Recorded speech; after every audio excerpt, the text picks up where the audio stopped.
Good day mga bossing. So ayan mga boss, sa mga gustong magpagawa ng ah, aluminum whiteboard.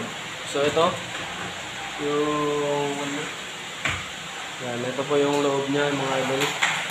Depende po sa kalaki nito. Dito kasi mga idol, 36 inches ba, yan lang yung laki.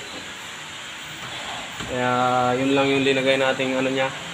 Tapos dito naman sa gitna niya, may whiteboard. Tapos nandyan yung TV.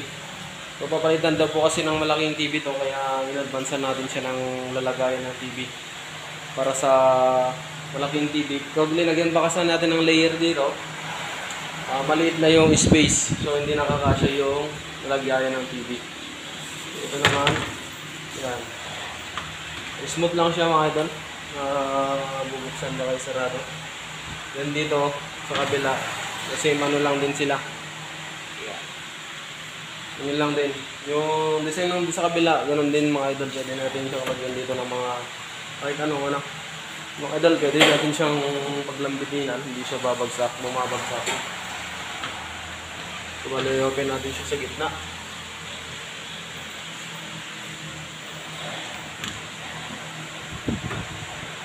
Mga idol. So, yan po yung design niya.